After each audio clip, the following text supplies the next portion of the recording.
నల్గొండ జిల్లాలో ఒక రైతు చేసిన ఆలోచన అతనికి మంచి లాభాలు తెచ్చిపెడుతోంది. ఇంటి ఆవరణలో వృధాగా ఉన్న స్విమ్మింగ్ పూల్ను చేపల చెరువుగా మార్చేశాడు ఒక రైతు. కొన్నేళ్ల క్రితం తన పిల్లల కోసం కట్టించాడు. పిల్లలు ఇప్పుడు వేరే ప్రాంతాలకు వెళ్ళాక దాన్ని ఎవరో వాడక వృధాగా ఉండిపోయింది. దీంతో ఆ స్విమ్మింగ్ పూల్లో చేపలు పెంచుతూ మంచి ఆదాయాన్ని గడిస్తున్నాడు. నల్లగొండ జిల్లా మిర్యాలగూడ మండలం నందిపాడు గ్రామానికి చెందిన తూడి రైతు శ్రీనివాసరెడ్డి తన ఇంటి ఆవరణంలో ఉన్న స్విమ్మింగ్ పూల్ను చేపల చెరువుగా మార్చి కొరమేను చేపలను పెంచుతున్నాడు. మొదట తెల్ల చేప రవ్వ రకాన్ని పెంచగా ఆక్సిజన్ కోసం యంత్రాలను అమర్చాడు. అయితే విద్యుత్ లేనప్పుడు ఆక్సిజన్ అందక చేపలు చనిపోయేవట. నా ఇంట్లో ఒక స్విమ్మింగ్ పూల్ ఉండేది. పిల్లలు చిన్నగా ఉన్నప్పుడు స్విమ్మింగ్ పూల్ కట్టుకున్నాం పెద్దది. పిల్లలు పెద్ద అయినాక వాళ్ళు హైదరాబాద్ వెళ్ళిపోయినాక స్విమ్మింగ్ పూల్ ఖాళీగా ఉంటుండే. దాన్ని ఏదో ఒకటి చేద్దామని చెప్పి చేపలు పంచుదామని ఐడియాతోటి తెల్ల చేప తెచ్చేసినాం, రవ్వ బొచ్చే. ఆ తేవటం ఎక్కువ తెచ్చేసినాం. ఎక్కువ వేసేసరికి అవి చనిపోతున్నాయి అని చెప్పి వేరే ట్యాంకులు కట్టడం జరిగింది. ఆ ట్యాంకులు కట్టినప్పుడు వాటికి ఆక్సిజన్ సరిపోకుంటే ఆక్సిజన్ మోటార్లు తేవడం జరిగింది. ఆక్సిజన్ మోటార్లు కరెంట్ తోటి పెట్టినాం. ఆ పవర్ పోయినప్పుడల్లా ఆ మోటార్లు ఆగినప్పుడు చేపలు చనిపోవడం జరుగుతుంది.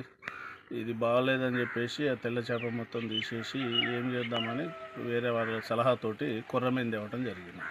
కొర్రమీను పిల్లలు తెచ్చి వాటి సైజుల వారీగా ట్యాంకులలో కొద్దిగా పెద్దగా అవుతూ ఉంటే డిస్పాచ్ చేసుకుంటూ వేరే వాటిలలో వేసుకుంటూ అట్లా వాటి డివైడ్ చేసుకుంటూ లాస్ట్కు 1/4 kg అయినాక స్విమ్మింగ్ పూల్లో వేసి తర్వాత వాటిని కేజీ అయినాక అమ్మటం జరుగుతుంది. దీంతో సహజ సిద్ధంగా పెరిగే కొర్రమీను చేపలను పెంచాలని నిశ్చయించుకున్నాడు. ఇంటి ఆవరణలోనే 20 అడుగుల వెడల్పు, 5 అడుగుల లోతుతో 6 సిమెంటు ట్యాంకులను నిర్మించాడు. మొదట 2 అంగుళాలు ఉన్న కొరమేన చేప పిల్లలను తెచ్చి ట్యాంకులో వేసి క్రమం తప్పకుండా దానా వేస్తూ ఉండటంతో చిన్న చేప పిల్లలు సైజు పెరిగాయి. సైజు పెరిగిన ఆ కొర్రమీను చేప పిల్లలను పెద్ద సైజులో నిర్మించిన చేపల చెరువులోకి వదులుతారు. వీటికి క్రమం తప్పకుండా దానా వేస్తూ 8 నెలలు పెంచాడు.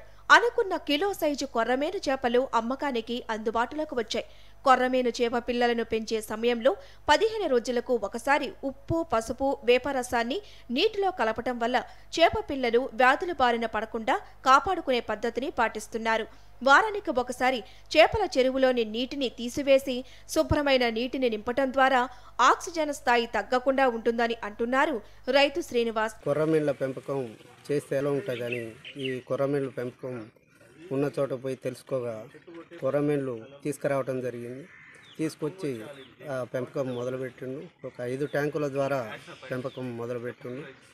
దశల వారీగా 1వ ట్యాంకుల ఒక స్టేజ్ వరకు, 2వ ట్యాంకు ఇంకో స్టేజ్, 3వ ట్యాంకు ఇంకో స్టేజ్. చివరి దశలో స్విమ్మింగ్ పూల్ వేయటం వల్ల మంచి సైజులు వచ్చినాయి. ఇక్కడ కూడా చేపలు కూడా మంచిగా అమ్మకం కూడా జరిపారు. మంచి సైజులు వస్తున్నాయి. ఇప్పటికి మేము గతంలో అనుకునేది అసలు ఏంది ఈ చేపల పెంపకం చూసేవాళ్ళం. ఈయన ఏంది ఇట్లా చేస్తున్నాం, మాకు కూడా వ్యవసాయం ఉండేది. ఆ వ్యవసాయం మీద మేము దృష్టి పెట్టి మా మామగారు ఏంది ఇట్లా చేస్తుండ్రు, దీనివల్ల ఏం లాభాలు ఉంటాయి అనుకున్నాం. ఇప్పుడు మంచి లాభదాయకంగా ఉన్నది. మేము కూడా వ్యవసాయం వల్ల లాభజనకంగా లేదు.